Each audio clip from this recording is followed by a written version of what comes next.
आज हमारे साथ में मौजूद हैं भाजपा के वरिष्ठ नेता जिला उपाध्यक्ष नीरेंद्र सिंह राठौर जी। सर, कैसे हाल हैं आपके?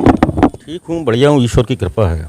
सुना है 10 बजे तक आपका फ़ोन नहीं उठता है, क्योंकि कई दिनों से मैं भी ट्राई कर रहा था कि भाई साहब से मेरी बात हो जाए, उनका इंटरव्यू ले लूँ, लेकिन 10 बजे के बाद ही आप फ़ोन उठाते हैं। इससे पहले फ़ोन उठाते नहीं हैं या बिजी होते हैं, क्या कारण है? नहीं, बिल्कुल आपने सही कहा। सुबह 7 बजे से लेकर 10 बजे तक मेरा फ़ोन नहीं उठ पाता है। उसका मैं कारण भी आपको बता देता हूँ। मुझको 45 मिनट लगते हैं नहाने धोने और स्नान आदि करने में। उसके बाद में लगभग 1.5 से 2 घंटे मुझको लग जाते हैं पूजा में। उसके बाद पूजा करके मैं जैसे ही ब्रेकफास्ट टेबल पर आता हूँ, ब्रेकफास्ट करता जाता हूँ और जो भी जितनी भी मिस कॉलें पड़ी होती हैं सबको कॉल बैक करता जाता हूँ। आपको भी मैंने कॉल बैक निश्चित की होगी अगर फ़ोन नहीं उठा होगा। 10 बजे के बाद 10 बजे के बाद देखिए, पूजा करते समय मैं शायद किसी का भी फ़ोन नहीं उठा सकता। मैं अपने परिवार वालों का किसी का भी फ़ोन नहीं उठाता हूँ, चाहे वो प्रदेश से फ़ोन आए, देश से फ़ोन आए, मेरे परिवार का फ़ोन आए, मैं किसी का भी फ़ोन नहीं उठा। पूजा करते समय मैं किसी का फ़ोन उठाता ही नहीं हूँ। यानी ये समझा जाए 10 बजे के बाद आपसे संपर्क हो सकता है, हमारा बात हो सकती है, या नगर की जो जनता है अगर वो परेशान होगी, क्योंकि आप नगर पालिका चेयरमैनी के प्रबल दावेदार हैं। पिछले 5 चुनाव आपके परिवार से लड़े आ रहे हैं लगातार, 2 बार आप जीत चुके हैं। ऐसे में जो जनता है, समस्या अगर 5 बजे आ जाती, 6 बजे आ जाती, 7 बजे आ जाती है कि साहब बड़ी समस्या आ गई है, नीरेंद्र जी को फ़ोन करें, वो हमारी समस्या का समाधान करेंगे, लेकिन आप तो 10 बजे के बाद ही उठाते हैं। क्या करेगी जनता फिर? बिल्कुल सही आप कह रहे हैं, लेकिन मैं जनता से क्षमा मांगता हूँ, आपसे भी क्षमा मांगता हूँ, लेकिन ईश्वर का मेरा अपना जो नियम है पूजा का, मैं उसको नहीं छोड़ सकता। राजनीति छोड़ सकता हूँ। राजनीति छोड़ सकते हैं? बिल्कुल छोड़ सकता हूँ, लेकिन मेरा जो नियम है, अपना सिद्धांत है, मैं उन सिद्धांतों से नहीं हटता। यहाँ के जो और दावेदार हैं, आपके विपक्षी कहा जाए, या जो आपकी पार्टी से ही चुनाव की तैयारी कर रहे हैं नगर पालिका अध्यक्ष की, उनका एक सवाल ये रहता है कि साहब नीरेंद्र भैया नवाबगंज में नहीं रहते हैं, नवाबगंज के लोगों की सेवा कैसे करेंगे? वो बाहर रहते हैं, बरेली या लखनऊ। बोले जो नगर पालिका चेयरमैन है वो लखनऊ रहती हैं, और नीरेंद्र सिंह राठौर जी हैं वो बरेली रहते हैं। 15 दिन में 20 दिन में एक बार आते हैं, कुछ देर के लिए चले जाते हैं। चुनाव नज़दीक आ गया है, इसलिए थोड़ी स्पीड उन्होंने बढ़ा दी है। इस पर कुछ कहेंगे उनके लिए? देखिए, ये समाज है, और समाज में जो विरोधी लोग हैं वो तो यह मान के चलिए उनका तो कार्य ही आरोप लगाना है। अब आप चाहे राष्ट्रीय स्तर की राजनीति देख लें, चाहे प्रदेश स्तर की राजनीति देख लें, सत्ता पर जो व्यक्ति बैठा है, विपक्ष का काम है उसका कितना भी अच्छा काम हो, लेकिन उसकी उनको निंदा करनी है। तो इस प्रकार से जो विरोधी लोग हैं उनका तो काम ही निंदा करने का है। इसमें मैं कोई सफाई देना नहीं चाहता। जनता जानती है। नहीं, आप आते हैं फिर क्या डेली, या यहाँ पे रहते हैं? उनका सवाल ये है कि वो यहाँ पे रहते नहीं है और 15 दिन में आते हैं, उनकी बात का आप खंडन करिए। आप क्या रहते हैं नवाबगंज में? ये आप मुझसे ना पूछें, ये नगर के लोगों से पूछें। मैं तो बता दें, मैं तो यही कहूंगा ना, मैं नवाबगंज में पला बड़ा रह रहा हूँ। मृत्यु के समय भी शायद मैं चाहता हूँ कि नवाबगंज में ही मेरे प्राण निकले और नवाबगंज की शमशान में मुझे स्थान मिले। लेकिन रहते तो बरेली हैं। देखिए, रहना के उपाध्यक्ष भी बन गए हैं, जिले की राजनीति कर रहे हैं। पहले नगर की राजनीति करते थे, नगर में रहते थे, अब जिले के उपाध्यक्ष हैं और वरिष्ठ नेता हैं बरेली जिला के। तो नवाबगंज से कुछ ऐसा लग रहा है कुछ दूरियां बन गई हैं। देखिए, ईश्वर ना करे कभी नवाबगंज से मेरी दूरियां बने। ईश्वर अगर कभी कोई बड़ा पद भी मुझे नवाज दे तो मैं ईश्वर से यही प्रार्थना करूंगा, हे ईश्वर मुझे नवाबगंज से हमेशा जोड़े रखना, क्योंकि ये मेरी जन्मस्थली, कर्मस्थली, और ईश्वर से प्रार्थना करूंगा मरण स्थली भी यही बने मेरी। नवाबगंज के जो विधायक बने हैं डॉक्टर MP आर्या जी, उनसे लोग एक उम्मीद ये लगाते थे पहले कि जो भी अब विधायक हो वो हमारे बीच का हो। अगर कोई समस्या आती है तो मिनट में उनके घर के गेट के पास पहुंच जाएं, उनसे बात अपनी रखें। और यही उनकी जीत का एक बहुत बड़ा महत्वपूर्ण बात रही उनकी जीत में, कि वो नगर के रहने वाले थे और जीत भी हो गई उनकी। ऐसे ही वो चाहते हैं कि जो हमारे नगर पालिका चेयरमैन हो, चाहे वो नीरेंद्र सिंह राठौर जी हों, वो फिर से अपने परिवार सहित अपने यहाँ पे नवाबगंज वाला आवास है यहाँ पे रहें, जिससे हम 24 घंटे वो हमारे लिए उपलब्ध हो पाएँ, हम उनके लिए उपलब्ध हो पाएँ। ऐसा चाहते हैं यहाँ के लोग। पूरी करेंगे उनकी बात? देखिए, 24 घंटे इस दुनिया में ऐसा कौन सा नेता है जो 24 घंटे लोगों के साथ रहे? क्या नवाबगंज में रहने के लिए? हाँ, मैं उसी की बात कर रहा हूँ। क्या लोगों के शादी ब्याह नहीं होते हैं? क्या लोग बीमार नहीं पड़ते हैं? क्या लोग बाहर नहीं जाते हैं? क्या लोग कोर्ट कचहरी के कामों से बाहर नहीं जाते हैं? क्या 365 दिन कोई भी व्यक्ति ऐसा होगा जो पूरे समय एक ही स्थान पर रहे? नहीं है ना संभव। आप भी शादी ब्याह बारातों में, अपने रिश्तेदारियों में जाते होंगे, दवाई दारू के लिए बरेली या दिल्ली भी जाते होंगे, अन्य कामों से भी, अगर कोर्ट कचहरी के कोई काम है तो उसके लिए भी आपको लखनऊ, इलाहाबाद या बरेली के चक्कर लगाने होते होंगे। तो क्या ये ऐसा कौन सा व्यक्ति है जो परमानेंट 365 दिन आपके नगर में रह लेगा? विधायक जी हैं तो लोगों ने उम्मीद करी विधायक जी हमारे यहाँ के होने चाहिए, नगर के होने चाहिए, नगर के मिल गए। अब वो विषय अलग का है कि लखनऊ अगर कोई उनका काम पड़ रहा है वो जा रहे हैं, वो अलग का विषय है। हाँ, तो अब वही तो मैं कह रहा हूं। यही चाहते हैं लोग कि नीरेंद्र सिंह राठौर जी जो हैं यहाँ के लोकप्रिय नेता, वो अपने पूरे परिवार के साथ में यहाँ नवाबगंज आ जाएं और लोगों के बीच में रहें। देखिए, रहा सवाल जैसे आपने कहा परिवार के साथ, तो चुनाव यदि मैं लड़ता हूं तो मेरे परिवार से किस चीज का वास्ता है आपको भाई? मेरे बच्चे के पढ़ाई छोड़ दे? वो डीयू में पढ़ लिया है मेरा एक बेटा और बाहर पढ़ लिया है, तो क्या मेरे बेटे पढ़ाई छोड़ दे? मैं अगर चुनाव जीतता हूं, मैं मेरी बात सुनिए आप, मैं अगर चुनाव जीतता हूं, क्या आप ये उपेक्षा करेंगे मेरे बच्चे पढ़ाई छोड़ के नवाबगंज आ जाए? ये नहीं चाह रहा हूँ, मैं ये चाह रहा हूँ जो लोग परिवार सहित आप हैं, आपकी मैसेज है, कम से कम इन दोनों लोगों को आना चाहिए। और उन्हें अगर उनका भी कोई काम है, कहीं पे व्यस्त है, कोई भी काम, अगर जॉब वगैरह या कुछ भी, तो आपको तो आना चाहिए। आपसे लोगों की उम्मीदें जुड़ी हुई हैं। अरे तो हम तो नगर में रहते हैं, अब ऐसा संभव नहीं है कि मैं अगर नगर में रहता हूं तो प्रतिदिन पूरे नगर को अपनी फोटो दिखाऊं, अपने लोगों के साथ बातें मैं नहीं कह रहा हूँ, ये बातें आपके जो और यहाँ के दावेदार हैं या जो नगर की जनता है उनके सवाल हैं। और मैं चलो ये सवाल आपको छोड़ रहा हूँ, अगला नहीं, ये सवाल नहीं छोड़िए आप, पहले इसी पे बात हो जाइए।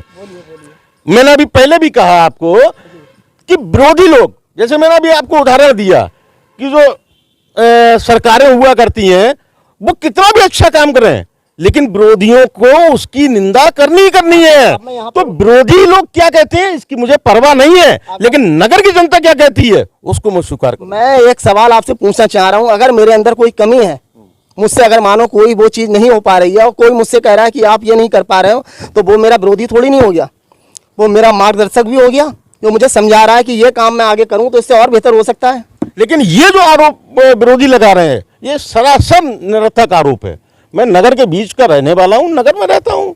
अच्छा, इसके अलावा मैं जानना चाह रहा हूँ, जैसे नवाबगंज में पिछले शायद 5 या 6 चुनाव आपके और ताहिर परिवार के बीच में हुए हैं, तो जानना चाह रहा हूँ कितने की इसमें जीते हैं, आप कितने चुनाव जीते हैं और वो कितनी जीते हैं लगभग? ये 5 चुनाव हुए हैं, इसमें 3 चुनाव शैला ताहिर जी जीती हैं और 2 चुनाव हमारे आदरणीय बड़े भाई साहब श्री रविंद्र सिंह राठौर जी जीते हैं। आपका पहला चुनाव था, मेरा हार गए आप। हाँ। कितने वोटों से हारे थे? लगभग 150 वोटों के आसपास हारे थे। अच्छा, क्या वजह रही आप इतने कम अंतर से, यानी बहुत कम अंतर होता है 150 वोटों का, आप 150 वोटों से हारे? सत्ता में थे, भाई जिला अध्यक्ष थे, भाजपा की केंद्र में, यूपी में दोनों जगह सरकार, सारे विधायक सांसद सब भाजपा के, उसके बाद में आपकी हार हुई और इतने कम वोटों से, कहाँ कमी रह गई? सचिन जी, थोड़ा सा मैं आध्यात्मिक किस्म का व्यक्ति हूँ, ईश्वर को मानने वाला हूँ। आपको एक बात बता दूँ, यश अपयश, जन्म मृत्यु और लाभ हानि, ये 6 चीज़ें प्रभु ने अपने पास रखी हैं, ईश्वर ने अपने पास रखी हैं। बाकी सारी चीज़ें ईश्वर ने मनुष्य को दे दी। तो ये हमारे पिछले चुनाव में हमारे शायद ईश्वर ने हमारे हाथ में यश नहीं लिखा था, इसलिए हम हार गए। वो तो है, मैं प्रैक्टिकल बात पूछना चाह रहा हूँ। जैसे जंग में हार जीत तो होती है, नहीं, तब भी आकलन करा होगा आपने, आकलन में कुछ कमियां तो रह गई होंगी, कहाँ से क्या कुछ गड़बड़ हो गया? कोई आकलन नहीं, ईश्वर की मर्जी को आप स्वीकार कीजिए कि उसकी जो मर्जी है उसको आप स्वीकार कीजिए, आगे बढ़ जाइए, फिर से काम में लग जाइए, बस। आप क्या आकलन करना? फिलहाल आपकी लोकप्रियता इस तरीका से देखी जा रही है कि जो यहाँ पे दावेदारी कर रहे हैं भारतीय जनता पार्टी से, उसमें एक लालू गुप्ता जी भी हैं, कह रहे हैं कि दावेदारी मैं कर रहा हूँ, आवेदन करूंगा मैं, लेकिन टिकट साहब नीरेंद्र सिंह राठौर जी को मिलेगा। तो इतनी आपकी और उनके बीच में जो तालमेल, क्या इसे माना जाए? एक तरीका से मैं आवेदन भी कर रहा हूँ और ये भी कह रहा हूँ दूसरी तरफ की जो टिकट मिलेगा वो नीरेंद्र सिंह राठौर को मिले। कुछ कहना चाहेंगे? देखिए, उन्होंने क्या कहा मैं इस पर कोई टिप्पणी नहीं करना चाहता हूँ कि उन्होंने क्या कहा, क्यों कहा, लेकिन शायद उनकी सोच रही होगी, वो बता सकते हैं कि उन्होंने किस आधार पे ये बात कही। नवाबगंज का दौर रहा है, शिकायतें, जांच और विकास कार्य ठप होना नगर का, इसका परिणाम ये निकला आपके प्रयासों के चलते नगरपालिका चेयरमैन बर्खास्त हो गई, लेकिन हुई कब? जब मात्र 4 महीने का समय बचा है। क्या वजह रही? आप इतने समय से प्रयास कर रहे थे, आप ये कह रहे थे मेरे पास में तमाम तरीका के साक्ष्य हैं, लेकिन लास्ट में बर्खास्त होना। देखिए, ये बात आपने बिल्कुल सही कही। ये थोड़ा सा दुर्भाग्यपूर्ण अवश्य रहा कि लंबा समय व्यतीत हो गया, उसके बाद में उनको उनके किए की सजा मिली। तो पार्टी की सरकार है, इतनी हल्की स्पीड से काम होगा? तो आप वरिष्ठ नेता हैं भाजपा के, आप चाहते तो 2 साल बाद ही सस्पेंड करा देते, कम से कम 3 साल तक प्रशासक के हाथ में रहता कार्यभार, सही चलता आपके हिसाब से काम। लेकिन इतने समय बाद आप कार्रवाई करवा पाए, जब 4 महीने का समय बचा है। वो हाई कोर्ट पहुंच गई हैं, हाई कोर्ट से अगर मानो ने राहत भी नहीं मिली तो 4 महीने बाद अगला चुनाव है। तो इसे क्या माना जाए कि आपका काम जो है बहुत हल्की स्पीड में हुआ है? नहीं, ऐसा नहीं है। आपको शायद पता होगा 2017 में चुनाव हुए, 2017 एंड में हुए, 2018 ही मान लीजिए, 2019 में ही उनके पावर सीज कर दिए गए। मैं वैसा आप जानना चाह रहा हूँ, जो अब समय बचा है इसमें किस तरीके की रणनीति बना रहे हैं, क्या सोच रहे हैं? क्योंकि पिछले 2 चुनाव लगातार श्रीमती शैला ताहर जी लगातार विजयी हुई हैं, आपके परिवार से, एक बार आपसे, एक बार आपके बड़े भाई साहब से। तीसरा चुनाव है, हैट्रिक लगाने की सोच रही हैं। वो सोच रही हैं तीसरी बार भी आपकी सरकार में आपको हरा दें, पटकनी दे दें। तो कुछ आपने जुगाड़ तुगाड़ कुछ सोचे हैं? देखिए, बात जो आपने कही कि वो हमारी सरकार में हमको तीसरी बार फिर से पटकनी देने की कोशिश में लगी हैं, ठीक है, हर व्यक्ति अपनी कोशिश करता है और कोशिश करना भी चाहिए हर किसी को। मैं चाहता हूँ हर किसी को कोशिश करना चाहिए। दंगल है, राजनीतिक दंगल है, हर पहलवान अपने अपने आप को सामने वाले पहलवान को पटकनी देने की कोशिश करता है, इसमें कोई बुरी बात नहीं है। रहा सवाल हमारी सरकार में, तो भारतीय जनता पार्टी के प्रत्याशी के रूप में भाई साहब 2 बार चुनाव जीते हैं, और तब दोनों बार भारतीय जनता पार्टी की सरकारें नहीं थी, तो तब हम जीत के आए थे। तो इसका कोई फर्क नहीं पड़ता है कि कौन सी। उनके पास कोई पद नहीं था ना उस समय, और आपके बड़े भाई साहब जिला अध्यक्ष थे। वो सत्ता पक्ष के संबल से वो चुनाव लड़ी थी। उस समय समाजवादी पार्टी की सरकार थी, वो समाजवादी पार्टी की प्रत्याशी थी, वो तो वो लड़ी थी। एक सवाल मैं और जानना चाह रहा हूं आपसे, आप लगातार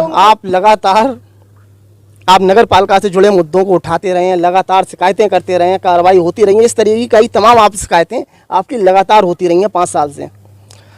मैं ये जानना चाह रहा हूँ, या नगर की जनता ये जानना चाह रही है, नगर पालिका से हटके अगर कोई समस्या है, जैसे आपकी सरकार में राशन का जो मामला है, 1 यूनिट पे 5 किलो राशन मिलना चाहिए, 4.5 किलो मिलता है, जग जाहिर है लोगों के साथ में भेदभाव होता है।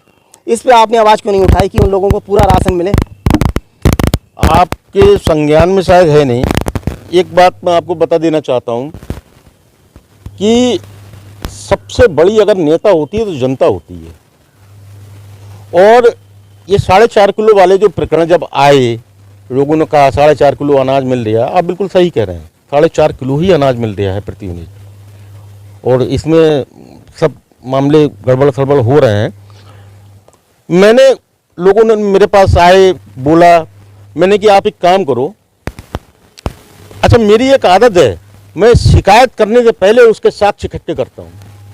आज जो मुझे कामयाबी मिली है उसका भी यही एक महत्वपूर्ण कारण है। इसमें साक्ष्य नहीं इकट्ठे करवाए आपने? ये तो तमाम हर कोटे से हो रहा है। मैं वही बात आपको बताना चाह रहा हूँ।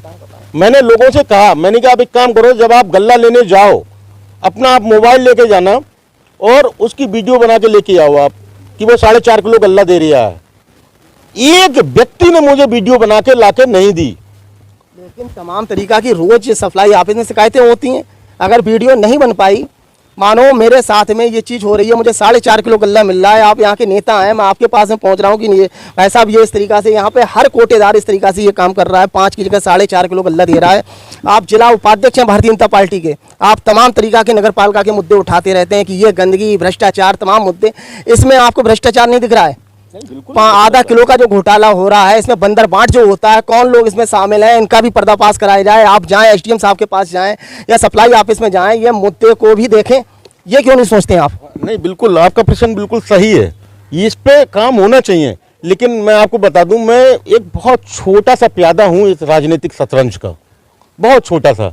मुझसे बड़े बड़े बहुत खिलाड़ी, बहुत जनप्रतिनिधि मेरे इस क्षेत्र में हैं, उन सबको भी इस चीज की चिंता। इतनी बड़ी आपको कामयाबी मिली, आपने नगर पालिका चेयरमैन को बर्खास्त करा दिया, आप कह रहे हैं छोटे से प्यादे। आप छोटे से कहाँ हैं? आप इतने बड़े बड़े मुद्दे आप यहाँ के हल करते हैं नगर पालिका से जुड़े हुए, तो ये मुद्दा आप क्यों नहीं हल करते हैं जो सबसे जुड़ा हुआ है, हर व्यक्ति से जुड़ा हुआ है, हर व्यक्ति को 4.5 किलो गल्ला मिल रहा है, उस पर आप कोई शिकायत ही नहीं करते हैं? अच्छा मैं शिकायत क्यों नहीं करते हैं? मैं एक बात आपसे कहना चाहूंगा कि एक जिम्मेवारी मैं आपको देता हूं। आप भी सामाजिक व्यक्ति हैं, समाज में रहते हो, समाज के बुराइयां अच्छाइयां उजागर करना ये आपका भी दायित्व है।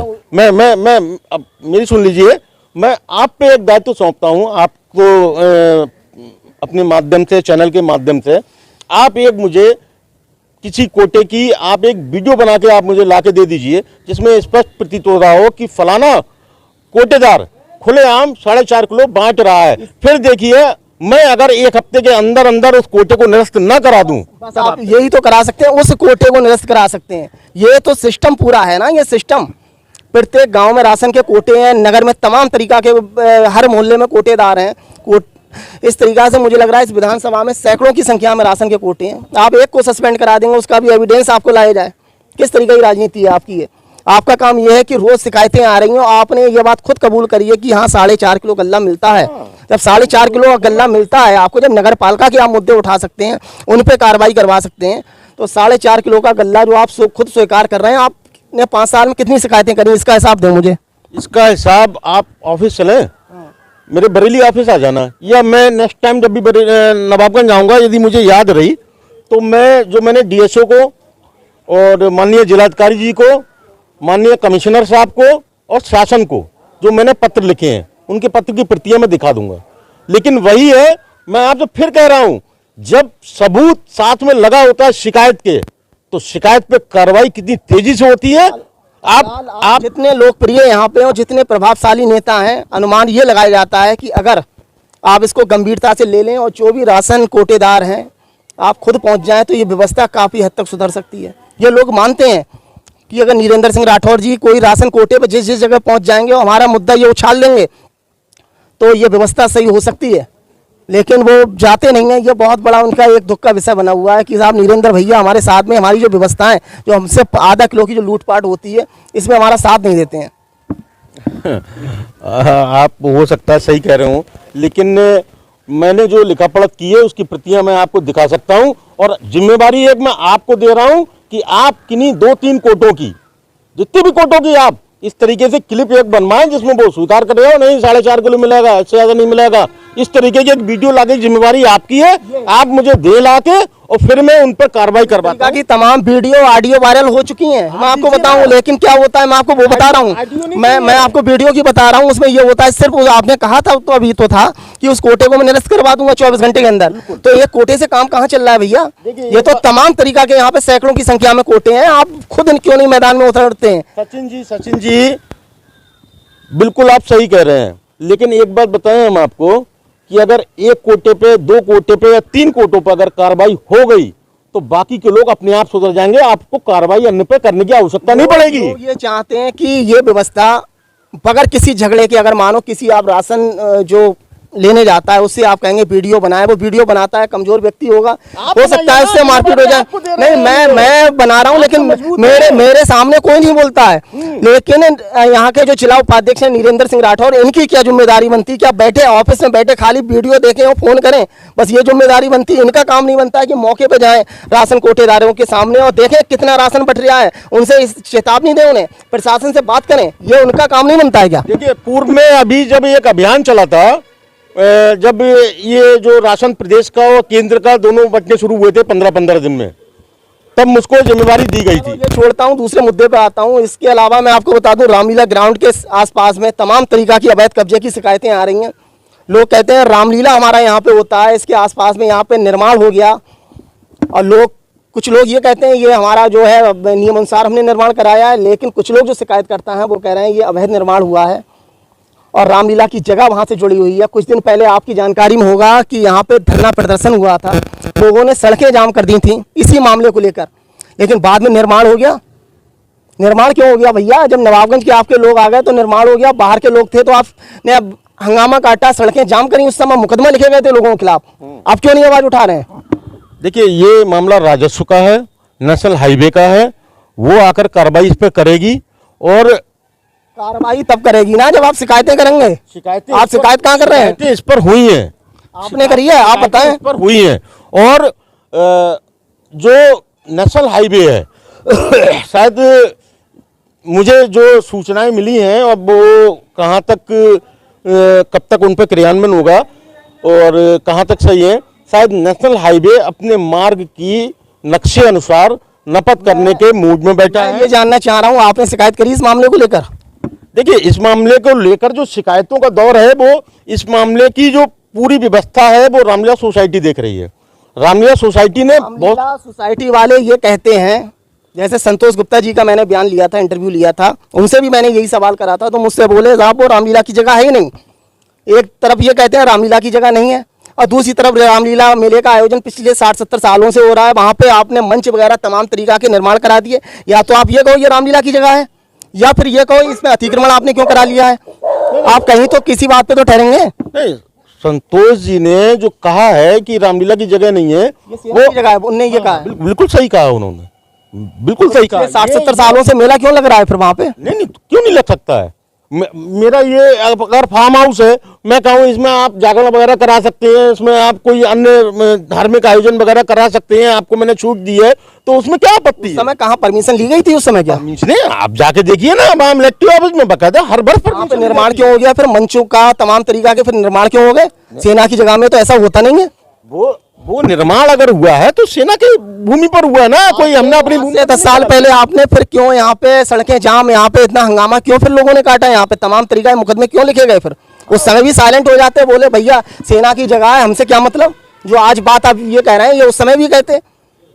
हाँ, होना चाहिए था, लेकिन अब क्यों नहीं हुआ भैया, इसके विषय में अब चूंकि थोड़ा सा देखिए, रामलीला वहां पर अपना मेला लगाता है, उसने वैसे मेला बतौर हैसियत एक किराएदार, जिसका रामलीला किराया भी सेना को देती है, किराया दे सकती है, लेकिन बिल्डिंग फिर आप ये मैं आपसे ये पूछूं फिर वहां पे जो अवैध पक्के निर्माण हुए हैं ये कौन से आदेश से हो गए फिर भाई? ये इसका देखो, इन निर्माण को रोकने का दायित्व जो है वो तो सेना का है, ये एनएच का है। नहीं, भाई इन दोनों में रामलीला के अलावा जो निर्माण और हुए हैं जिनकी तमाम तरीका की शिकायतें होती रही, पीसीओ बार जांचें हुई हैं, कौन से? रामलीला के पास में आप देख सकते हैं बड़े बड़े निर्माण हुए हैं, जिसपे यहाँ के नानक चंद शर्मा जी हैं, उनने शिकायत करी है। ग्राम प्रधान है जो इन जागीर के प्रेम शंकर जी, उनकी लगातार शिकायतें हो रही हैं, उस पर जांचें हो रही हैं, लेकिन आपकी तरफ से शिकायत नहीं हुई। चलो मैं वो सवाल भी छोड़ रहा हूँ। तीसरा एक और है, 23 अप्रैल को योगी जी ने एक आदेश जारी करा था कि जो अवैध डग्गा मार स्टैंड जो नेशनल हाईवे की सीमा में है, रोडों पे खड़े होते हैं, उनको तत्काल हटाया जाए और उनको जो संचालित कर रहे हैं उन पर गुंडा एक्ट की कार्रवाई होनी चाहिए। उसका परिणाम ये हुआ कि मैंने भी खबर चलाई जाके वहाँ पे, खबर चलाने के बाद में परिणाम ये आया सामने कि 10, 12, 15 टेम्पू के खिलाफ चालान काटे गए, कुछ गाड़ियाँ सीज कर दी गई उन्हीं टेम्पू वालों के खिलाफ जो संचालन करता थे इसके, जिन पे गुंडा एक्ट की कार्रवाई की बात स्पष्ट लिखी है उनके आदेश में। कोई गुंडा एक्ट की कार्रवाई नहीं हुई। सरकार आपकी है, आपका घर 100 मीटर की दूरी पे मुश्किल से होगा, वहाँ पे प्रशासनिक अधिकारियों के आवास भी हैं, सब कुछ है, और योगी जी का आदेश है। योगी जी ने, आपने देखा होगा अपने बयानों में साफ साफ निर्देश दिए थे कि तत्काल ऐसी कार्रवाई हो, लेकिन आपने देखा होगा सड़कें जाम है। तो नीरेंद्र सिंह राठौर जी क्यों नहीं इस पर शिकायत करते हैं कि योगी जी का जो आदेश है, जो उनके प्रदेश के मुख्यमंत्री हैं, उनका जो आदेश है उसका पालन करवाएं, सीओ साहब से मिलें, एसडीएम साहब से मिलें, और जो इस तरीका का गलत कुछ हो रहा है उस पर लगाम लगाने की प्रयास करें। तो नगर पालिका से सीमित ना होकर लोग ये चाहते हैं कि नगर, पूरे विधानसभा में जो समस्याएं हैं, खासकर जो नगर से संचालित हो रही हैं, उनको लेकर भी आप आगे आए। मैं जहाँ तक आपने जो कहा ना, सारे मैं क्षेत्र के भी समस्याओं के विषय में गंभीर रहता हूँ। आपको अभी कुछ दिन पहले की बात है, मैं भतपुरा गया था एक बैठक लेने कुल्लड़िया में। मैं मेरे सवाल का जवाब दे दें आप। आपने यहाँ पे टेम्पू स्टैंड जो बसों का संचालन जो हो रहा है, और मुझे तो ये पता है कि आपका जहाँ पे ये जहाँ आप बैठे हैं इसके ठीक सामने रामलीला ग्राउंड से कुछ दिन पहले बसें संचालित होती थी दिल्ली और जयपुर के लिए लगातार, जिसे रामलीला की जगह कहा जाए या सेना पड़ाव की जगह कहा जाए, जो भी है। और बाईपास पे भी इस तरीका से संचालन, जो स्टैंड बने हैं वो भी वहाँ से संचालित हो रही हैं। सरकार आपकी है, जवाबदेही आपकी भी बनती है। आप जिला उपाध्यक्ष हैं, आप क्यों नहीं शिकायतें कर रहे हैं सीओ साहब से, एसडीएम साहब से कि साहब ये हमारे प्रदेश के मुख्यमंत्री का आदेश आया है, इस पर कार्रवाई होनी चाहिए। आप क्यों नगर पालिका तक सीमित है खाली?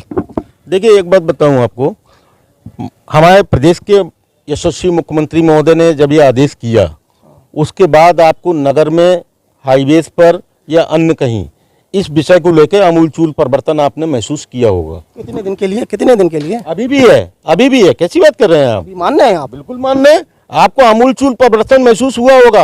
रहा सवाल, जैसा आपने कहा कि पुलिस वाले गए और वहां उन्होंने टैक्सी वगैरह वालों के चालान काटे, और इस तरीके से जब से ये माननीय मुख्यमंत्री जी का आदेश हुआ है, कोई भी माफिया कोई स्टैंड इत्यादि नहीं चला रहा है। आप मान रहे हैं ये बात के लिए? बिल्कुल बिल्कुल, कोई भी माफिया स्टैंड वगैरह नहीं चला रहा है। लेकिन जो वाहन वाले लोग हैं, कौन चलवा रहे हैं फिर? क्या कोई वाहन वाले स्वयं चला रहे हैं, कोई इसका संचालन नहीं कर रहा है। तमाम तरीका के आपने ध्यान से देखे नहीं। आप अभी लौट के जब जाएं तो आप देखना कि चौराहों पर कितनी जगह ये बस स्टैंड के जो बोर्ड लगे हुए हैं वो आप ध्यान से देखना। और मेरे पास वीडियो भी है, मैं आपकी खबर इसी बयान के साथ में भी वीडियो भी लगाऊंगा, आपको दिखाऊंगा। और लाइव अभी का समय है, आप देखें जाके। आप बच रहे हैं इस सवाल से? नहीं, बच नहीं रहा हूँ। मुझे किसी सवाल से बचने की आवश्यकता नहीं है। नीरेंद्र सिंह राठौर बिंदास बोलते हो। कार्रवाई शिकायत क्यों नहीं करते हैं? आपको बता रहा हूँ ना कि आपने जो कहा, भाई डग्गा मार नहीं कह सकते हम उनको, वो वाहन है उनके, हम स्वामियों के,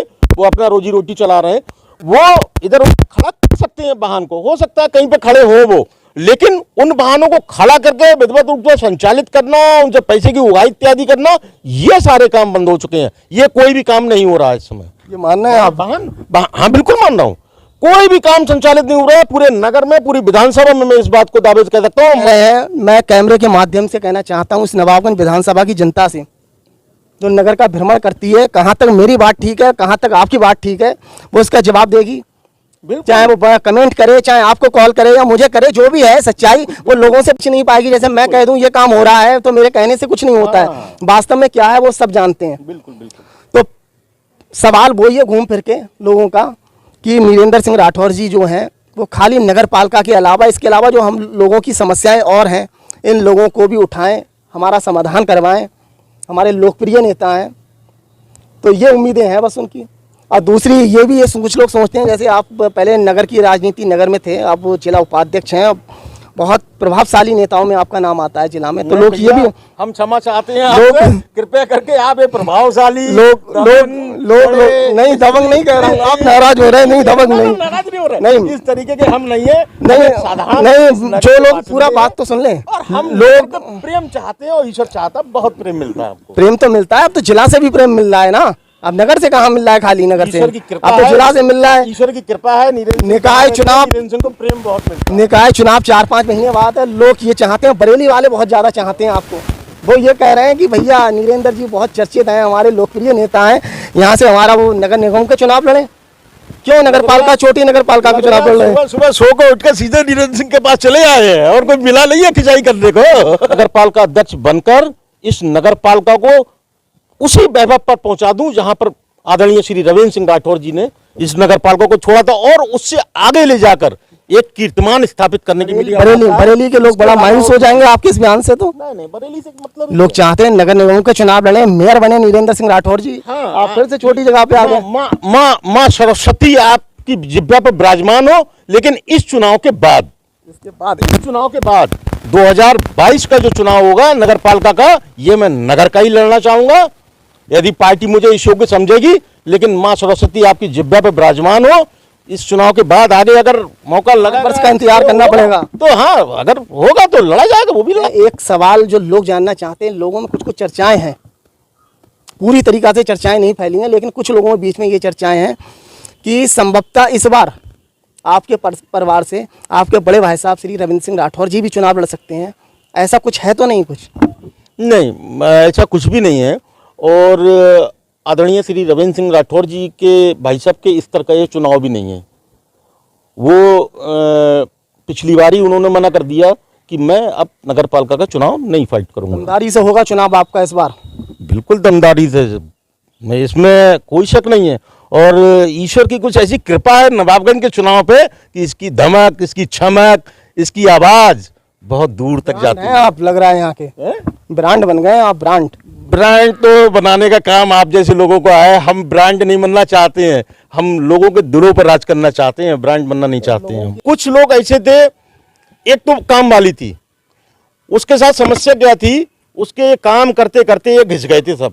जो फिंगरप्रिंट, थंब इंप्रेशन होते हैं ना, ये सारे घिस गए थे। वो आई हमारे पास, भाई साहब हमें गल्ला नहीं देते हैं वो लोग। हमें क्यों नहीं देते हैं? बोले वो जो कहते हैं कि थंब इम्प्रेशन नहीं आ रहे हैं। हमने कहा अच्छा थंब इम्प्रेशन नहीं आ रहे हैं। हमने बात करी इनसे, अपने सप्लाई वालों से। मैंने कहा भाई इनका गल्ला नहीं मिलता है, ये कह रही है थंब इम्प्रेशन नहीं आते हैं। गल्ला बोले हाँ भाई साहब नहीं मिल पाएगा। हमने कोई बात नहीं, मैंने उनका कार्ड लिया, उनका आधार कार्ड लिया और लिखा पढ़त की। भाई साहब आज नवाबगंज में शायद पहला केस होगा वो, जिस महिला के थंब इम्प्रेशन आने की वजह से गल्ला नहीं मिलता था, जिस महिला को, उसको रेटिना उसकी चेक करी गई और रेटिना के आधार पर उसको गल्ला दिया जा रहा है। मतलब पहला केस है ये जिसको रेटिना के आधार पर गल्ला मिल रहा है। तो मैं देखिए बस फर्क इतना है कि गरीबों वाली बात अब कर रहे हैं, तो मेरा सवाल एक और आपसे है। बरसात का समय है, सैकड़ों की संख्या में इस नवाबगंज में जो अपात्र हैं उनके प्रधानमंत्री आवास बन गए हैं, और सैकड़ों से ज़्यादा संख्या में लोग ऐसे हैं जो अपात्र हैं और लेकिन उनके लिए पात्र नहीं माना गया है। वो छप्पर में और खपड़ैलों के नीचे रह रहे हैं। पूरी दुर्दशा है।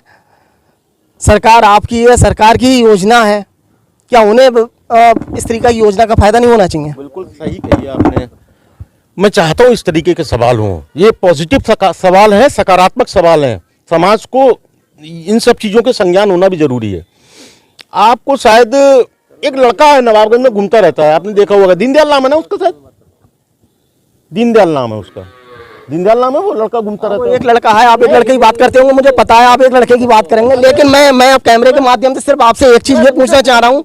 सुनिए, मैं ये सिर्फ एक चीज़ ये पूछना चाह रहा हूँ, गल्ले की या और तरीके जो तरह तरह की योजनाएं सरकार की आई हैं, या प्रधानमंत्री आवास हो या कुछ भी हो, अगर कोई पात्र है और उसे योजना का लाभ नहीं मिल पा रहा है, तो वो क्या नीरेंद्र सिंह राठौर जी के लिए तत्काल फोन करें? क्या नीरेंद्र सिंह राठौर जी उनके साथ में बिल्कुल उनकी मदद करेंगे? एक नहीं 85 लोगों की ऐसी मदद की है। मैं वही तो आपको बोल रहा हूँ, ये सकारात्मक प्रश्न है, इन पर चर्चा होनी चाहिए। एक नहीं 85 लोगों की ऐसी मदद। मैंने आपको बताया ना 30 मकान तो मैंने पीछे स्वीकृत करवाए हैं। वहाँ वो जो मेरे घर के पीछे अपात्रों के तो 100 हो गए। देखिए अपात्रों का हो गए तो आप न्यूज चलाओ, ये जिम्मेदारी आपकी भी बनती है। न्यूज में चला रहा हूँ, न्यूज चला रहा हूँ। आप आपकी जिम्मेदारी ये बनती है, आप अगर ऐसे मामले हैं तो उन मामलों को लेकर आप शिकायत करें। हम लोगों का काम है उस खबर को प्रकाशन करना। आपने 3 दिन पहले ही समाचार पत्र में पढ़ा होगा, चाहे मेरे द्वारा जो शिकायत की गई थी वो कब्जे की, तालाब पे कब्जे की, ध्यान है, ये नगरपालिका संबंधित तो नहीं है। तालाब पे कब्जे की जो शिकायत की गई थी उसमें शासन के आदेश हुए हैं मेरे पास, उसका लेटर भी है जो मेरे पास शासन से लेटर आया है। वो अब इंटरव्यू ज़्यादा लंबा हो गया है, मैं अब बस यही जानना चाह रहा हूँ, सप्लाई ऑफिस वाली समस्या आप कब समाधान करने का प्रयास कर रहे हैं? जो कोटेदार जो 4.5 किलो गल्ला देकर आधे किलो की जो बंदर बांट हो रहा है, इसको लेकर नीरेंद्र सिंह राठौर कब मैदान में आ रहे हैं? नहीं, नीरेंद्र सिंह राठौर संघर्ष करेंगे, लेकिन दायित्व तो आपका भी है थोड़ा। बिल्कुल होगा। देखिए समाज को अगर सुधारना है तो आप ये इस भरोसे अगर बैठे रहेंगे कि नेता ही सब कुछ करेगा, समाज हम आपके साथ में चलने को तैयार हैं। आप इस मुद्दे को लेकर जहां भी आप जाएं, कोटे से लेकर सप्लाई ऑफिस, जहां भी आप जाएं वहां सचिन शर्मा को फोन करिए, आपके साथ में हर खबर कवरेज की जाएगी। आप भी प्रयास करें, नहीं जरूरी नहीं है मेरे साथ आप जाएं, आप तन्हा जाइए।